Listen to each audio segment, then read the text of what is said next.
Hello everyone, this is Sanjay Singh here. Welcome to my this tutorial. And in this session, basically we are going to learn about the volatile keyword. So in Java, this is the one of the most important concepts we have in Java, and everyone who is working on the Java should know the fundamental concepts of volatile keyword.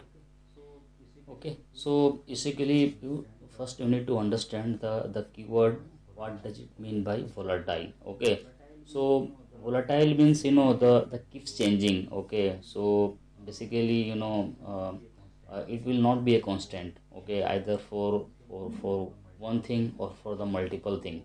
Okay, so you know it's not sure the how the things will get changed, okay, in a coming time. So you cannot predict the value. So in a Java, basically the volatile keyword is used with the variable, so you cannot predict how and what the value will be inside the variable.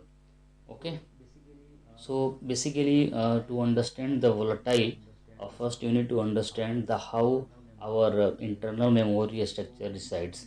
So in a macro level, we know, like, whenever you assign the value in a variable, okay, it resides in the main memory. It's a RAM.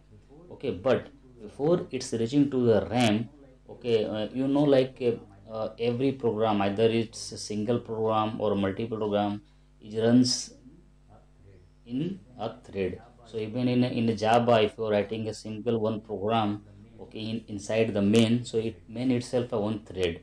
Okay, so inside that, if you are writing one of the declaring one of the variable, and you are assigning the value to the variable, okay, the first it goes to the thread register, and from thread register it goes to the CPU cache, and from that cache it goes to the RAM.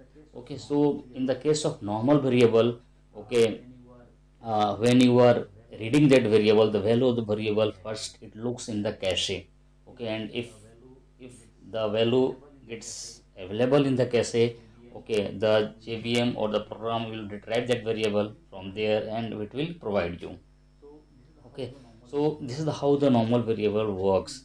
Okay, so assume you are working in a multiple threading environment.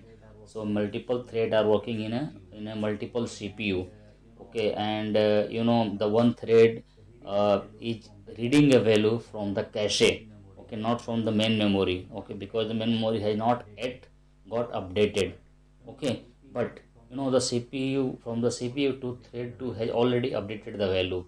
Okay, but since CPU, thread 1 of the CPU got that variable, the value from the CPU 1 cache, okay, then it will give you that value, okay, as an output. But that value is not consistency, correct?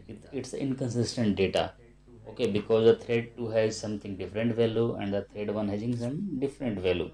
Okay, so this is the problem that we face in a multi-thread environment if you are operating with a normal variable. Okay, so let me go into the deep inside. So suppose you are writing int a is equal to 10.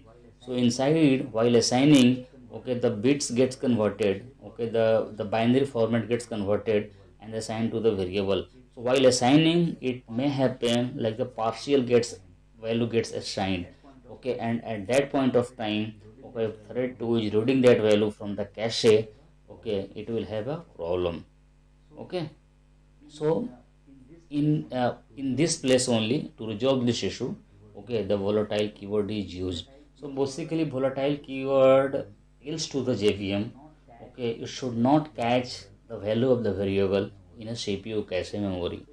Okay, so you need to uh, skip this, okay, to cache. Okay, so whenever either CPU1 or CPU2 thread is reading that the value of the variable, it will not read from the cache, it will read from the main memory. So it will solve your problem. Okay, so see the example here. Okay, like this is the thread 1 and the thread 2. So in the RAM, basically the value of the test variable is 0, but thread 1 cache is having the value 3. Okay, but when the thread 2 will read that variable, it will read from the main memory, not from the CPU cache. Okay, so it will get a 0 value. Got it?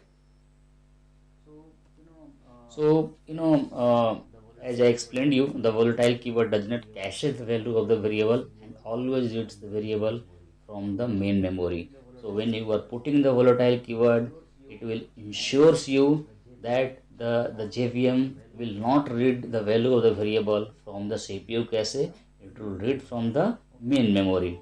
Okay, so the volatile keyword is used to modify the value of the variable by different thread. Okay, so it's not in a thread, it's a address space, memory area is there. So it will not reserve to the particular thread, it will be accessible from all threads. Okay, so and other important thing is the volatile keyword is always used a variable. You cannot use this volatile keyword with either method or class, okay, or any other thing. Okay, so this is the one important point. Okay, and it will give you the guarantee, okay, to read the value of the variable from the main memory, not from the local thread cache or local CPU cache. Okay, and it reduces the risk of memory consistency error, since either you are reading from the thread 1 or the thread 2, whatever the value is there, but you will be getting always the value from the main memory. Okay, so the system will, or the JVM will give you the consistent data.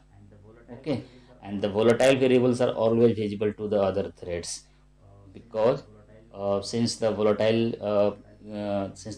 keyword you have used, if the threads wants to read the value from the variable, it will not look in the cache. Okay, because since the variable has not cached by the JVM, so it will go and read the value of the variable from the main memory. So I want to tell one more thing. In Java, basically there are four keyword, uh, like the volatile keyword, static keyword, the super keyword, and the stack keyword. These are the four important keyword uh, are there in Java. There are many more, but these are the four keyword available in Java, and you must understand the fundamental concepts behind this volatile keyword. Okay, so this was about the volatile keyword. As said, okay, the best way to learn is to get the hands dirty. So in the next tutorial, we will see how you can write the code. Okay, and we'll see how the volatile variable can be used by the different cases, and we'll show you how you can implement the volatile keyword. So for now, thanks for watching this. Thank you.